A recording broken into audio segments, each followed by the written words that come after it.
Now, the Triumph Daytona series of motorcycles have always been associated with power, speed and precision, well, for quite a while now, and they've been known the world over for just that. And when India got a taste of that almost a decade ago, when Triumph came out with the Daytona 675 and the spec'd up sportier 675R, well, those were thoroughly impressive machines because, yeah, they were proper mid-capacity super sports. The best part about those motorcycles was the fact that they felt very much at home out on our Indian roads, and if you tuned it up a bit, they felt very much at home out on the circuits at track day events too. But sadly in 2016, well, the Triumph Daytona 675, the standard version, was taken off the global menu, and we were all left in disbelief when the R version followed suit a couple of years later. But not to worry, that nameplate, the iconic nameplate, is back again in today's world.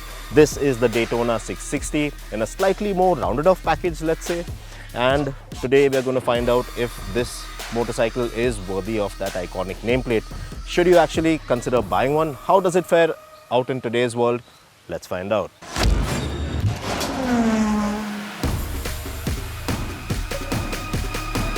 The Triumph Daytona 660 looks undeniably attractive, but it doesn't quite push the envelope when it comes to sharpness and aggression. The bike silhouette is distinctively sleek with clean-cut lines, and it exudes an air of sophistication up front, with its split headlamps, the sizable windscreen, and that nicely designed full fairing, which Triumph aficionados will appreciate. However, the tail section is very reminiscent of its siblings, the Trident 660, and it does look somewhat stubby, detracting from the overall sporty aesthetic that one might expect from a Daytona model. When parked, the three colors that are on offer won't particularly garner a lot of attention apart from that of keen observers. The part negative LCD, part TFT instrumentation cluster has been lifted straight off the existing 660 models and now appears to lack a bit of freshness. Despite these critiques, the Daytona 660's design strikes as a commendable balance between form and function, even though it might not come across as being the sharpest tool in the shed. Alright, so in terms of functional features, well, tires, you have Michelin Power 5s on there, which are really good for the road, all things considering. You have twin discs up front, 310mm, 4-piston calipers biting down on them, some Triumph branding also. And yeah, they are very adequate for the performance of this motorcycle out on the road as well. And in terms of suspension, you have a Showa setup at both ends. You have a separate function fork, big piston fork up front, but sadly it is not adjustable at all, not even for preload like how it is on the rear. And that is a bit of a downer because, well, although it feels quite nice out on the road, it keeps those heavy undulations up front at bay. But then the more you push this bike, the more aggressively you ride this motorcycle, well, it just feels, the front suspension just feels like it's going to lose its bearings somewhere. And it doesn't really match up to the entire Daytona kind of aspect and the vibe of it all. So that is a bit of a downer. While you can't tune the Daytona stock front suspension, you can alter the ABS, traction control and engine map settings in 2 of the 3 ride modes, namely Road and Sport. In Rain mode, the bike is on full safety alert and these settings can't be altered.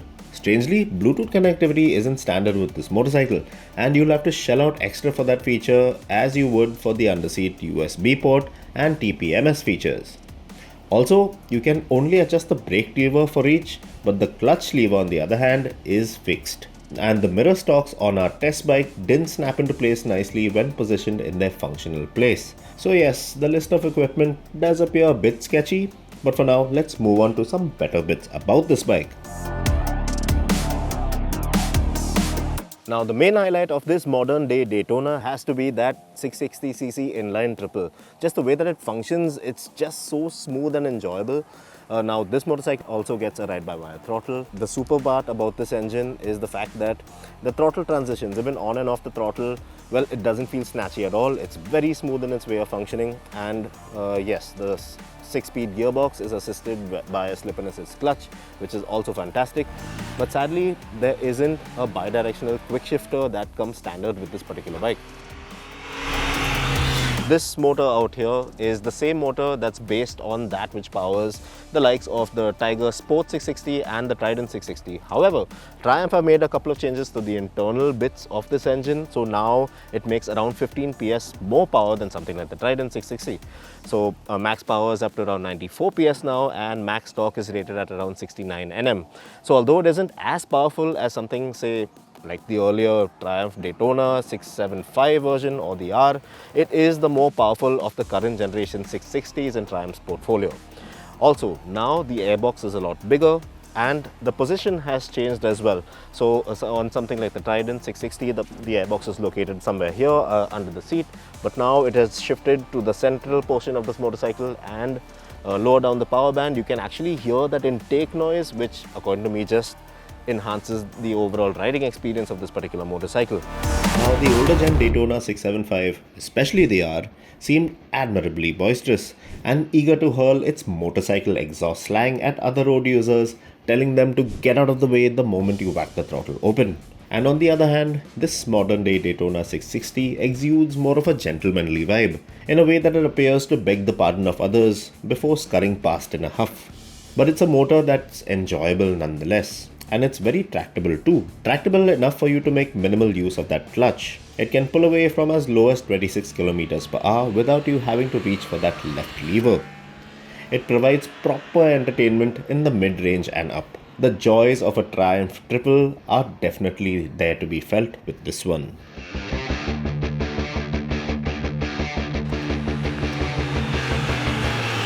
Well, anything above 4000 RPM, that's when this motor really starts getting fun. Around 4000 to 6000 RPM, it remains smooth and very composed. And after that, post 6000 RPM all the way to 11,000 RPM, well, it gets sort of gruff and it feels a lot more, well, fun and enjoyable than something like the Trident 660. So that's something that I really like about this motor.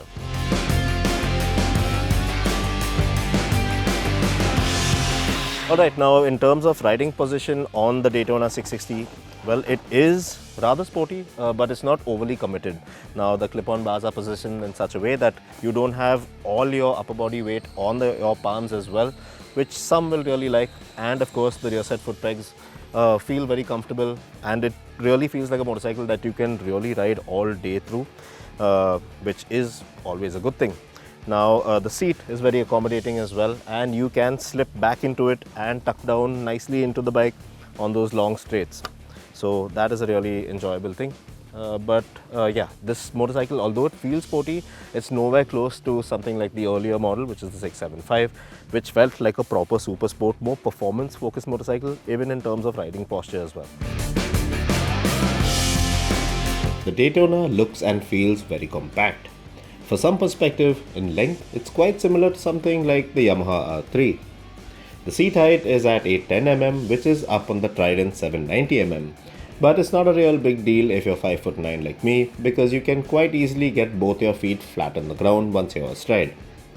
The bike feels well balanced at low speeds, and it feels quite planted when you pick up the pace as well. There's enough room for you to move about and get comfy on your leisurely rides, and you can slide behind and tuck into the bike very nicely once you pick up the pace as well. This 660 Triumph manages to retain its composure if you ease into corners. But if you like going in hot and heavy, you'll just wish that you had adjustability options on the upside down fork up front, especially through lumpy corners. Because the harder you go in, the softer and more uneasy this bike tends to feel. With the braking setup as well, the more you like to push hard with this bike, the less impressed you'll be.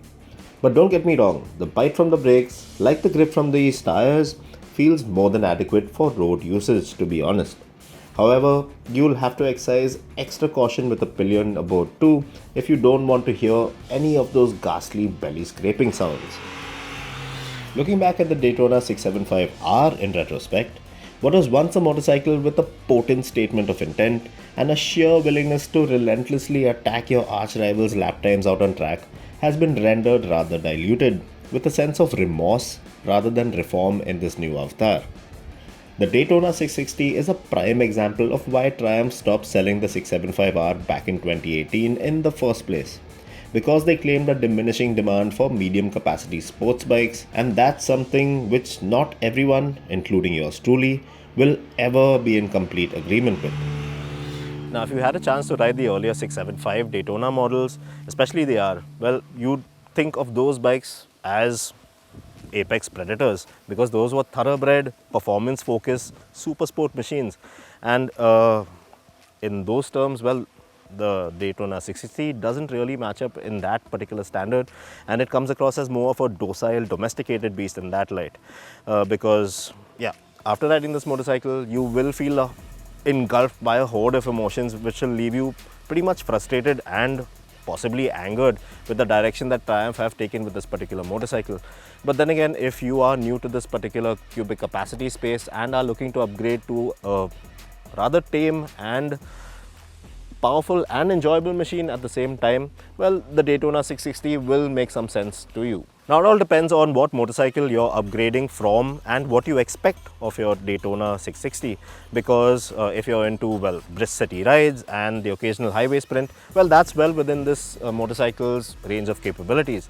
But then again, if you're into pushing the limits on your motorcycle and, well, you fancy the occasional track day or two, you will be left itching for more, because the way this motorcycle is set up, I mean, the performance is fine, but aside from that, the way this motorcycle is set up in terms of ergonomics, well, the suspension, the brakes, well, it doesn't really add up all that well.